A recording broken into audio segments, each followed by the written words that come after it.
2010 April 10-നാണ് Congress പ്രാദേശിക പ്രവർത്തകനായിരുന്ന രാമഭദ്രനെ വീട്ടിൽ ഭാര്യയുടെയും മക്കളുടെയും അമ്മയുടെയും മുന്നിൽ വെച്ച് വെട്ടിക്കൊല്ലുന്നത്. തുടർന്ന് പോലീസ് നടത്തിയ അന്വേഷണത്തിൽ 16 പേരെ അറസ്റ്റ് ചെയ്തിരുന്നു. CPM പ്രവർത്തകരും അനുഭാവികളുമായിരുന്നു അന്ന് അറസ്റ്റിലായത്. കേസ് CBI അന്വേഷിക്കണമെന്നാവശ്യപ്പെട്ട് രാമഭദ്രന്റെ ഭാര്യ ഹൈക്കോടതിയിൽ നൽകിയ ഹർജിയുടെ അടിസ്ഥാനത്തിലാണ് 2015-ൽ കേസ് CBIക്ക് വിടുന്നത്.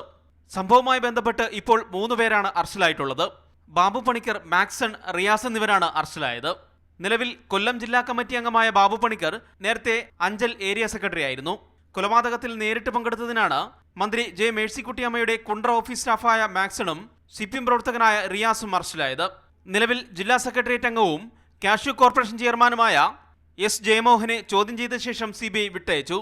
സംഭവവുമായി ബന്ധപ്പെട്ട് തനിക്ക് യാതൊരു ബന്ധവുമില്ലെന്ന് ജയമോഹൻ പറഞ്ഞു. കേസുമായി നമുക്ക് യാതൊരു ബന്ധവുമില്ല. ഇതുവരെ ഒരു ചെറിയ പെറ്റി കേസ് പോലും നമ്മുടെ പേർക്ക് എടുത്തിട്ടുമില്ല.